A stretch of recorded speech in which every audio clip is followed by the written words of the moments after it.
everybody. Good morning. This is Jean here. I'm going to be doing a new tutorial on what will be a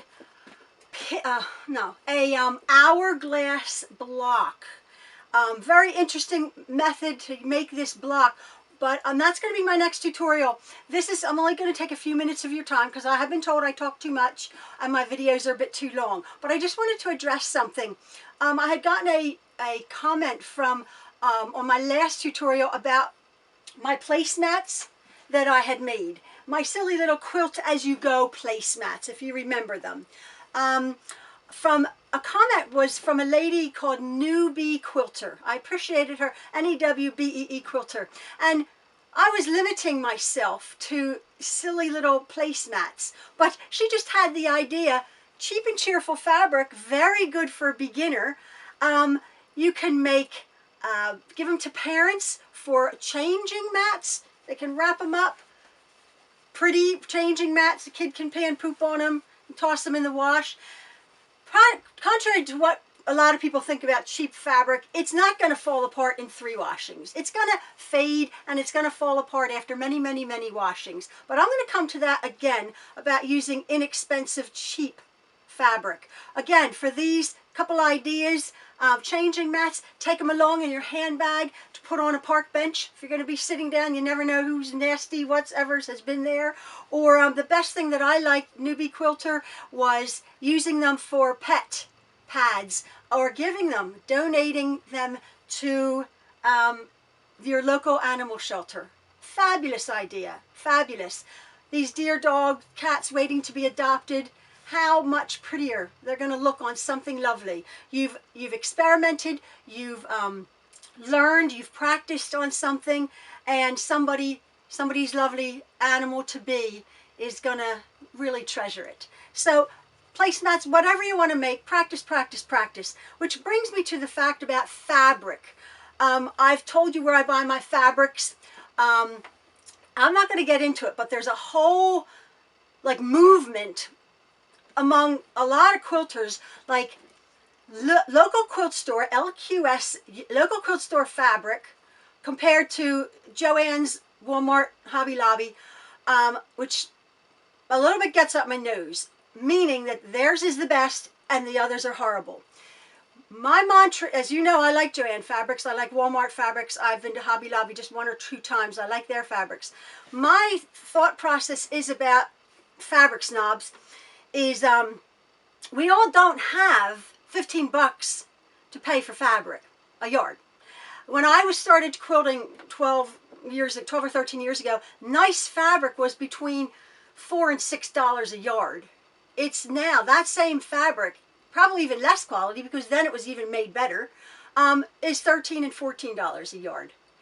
Quilting is an extremely expensive hobby. As you know, I'm tailoring my tutorials towards beginners, and I'm sure many of you beginners are going to go into a fabric store, whatever it be, your local quilt store or your local wherever, and you're going to go, oh, I didn't know that fabric was so expensive. And quilting, wait a second, what? I need 4 yards of this and 3 yards of that and 7 yards to back it?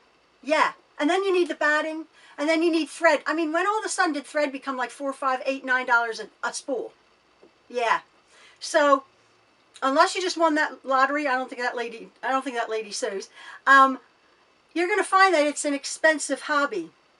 And what I'm saying to you is use the best fabric that you can. It doesn't take a rocket science to figure out the quality of fabric. Now, as I was saying, for this cheap fabric, I should have looked at it. I realized it was cheap and cheerful. It was cheerful, it's cheap. I'm cheap, so I bought it. And I made these things. And aren't they super? Fabulous. Are they going to last forever? Absolutely not. Are they going to fall apart in 1 washing? Absolutely not. Is whoever going to sit on it or the dog that's going to pee on it mind that it's cheap fabric? Absolutely not.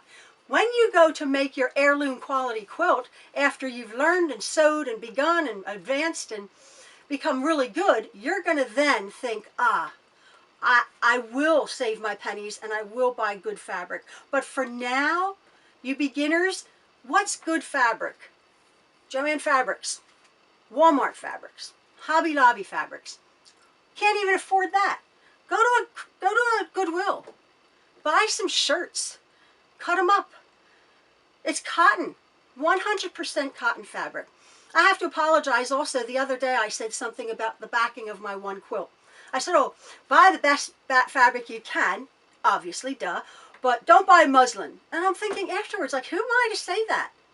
If muslin is what you can afford, if a sheet is what you can afford, use that. It is best to buy the best fabrics that you can afford. Then there comes the whole thing that, well, if we don't support our local quilt stores, these mom and pop businesses will go out of business. I get that, and I know 3 quilt stores in my area that have gone out of business. But I'm thinking, is that my fault? I can't afford you, mom and pop. You know, I can't afford you. It's like going to Walmart. I go to Walmart to buy cheap underwear. You know, and I go to these other places to buy inexpensive fabric. I go online and go to their clearance section, their sale section. If I do go to a local quilt store, I head to the back. And they have a little room full of discontinued fabrics, and it might be $5, $6 a yard. That's where I get my fabric from. Good fabric. But at these other places, bad fabric. When you're starting out, you don't have that money or the inclination to spend $14 a yard for something that you might mess up, or it's just a beginner, and then you'll get discouraged because of the cost, and that's not cool.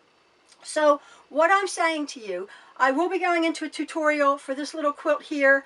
I'm going to be making up this quilt with some fabric I have, but I have some other fabric that I want to do it when I demonstrate. And I think I'm going to just do part 1, part 2, and part 3 maybe, so I don't overwhelm you people. I really appreciate that people don't have the time to watch 25-minute videos. So that's my thought. This is just about buying what you can afford. And don't let anybody shame you. Don't let those quilt police say, oh my God, you didn't go to your local quilt store. Well, no, I didn't. Like, sorry.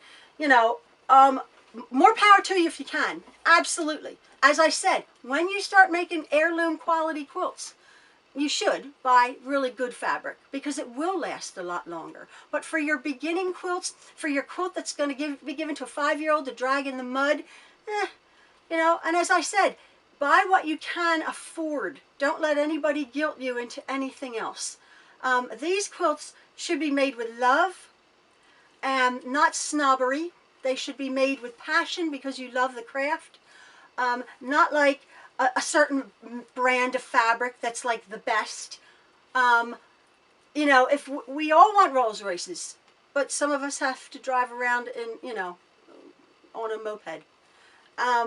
And that's fine because it gets you to where you're going at the very end. So what's the difference? So anyway, that's my little rant today on fabric. Cheap and cheerful. You go for it, folks. Buy what you can afford and be proud of your little finished product. And I am very proud of my fabric. I'm very proud of my pretty fabric. I'm very proud of my little placemats that can be used for all sorts of different things. So I think I'll just give this to someone who has a lovely dog. Okay, everybody, thanks again for watching. Bye.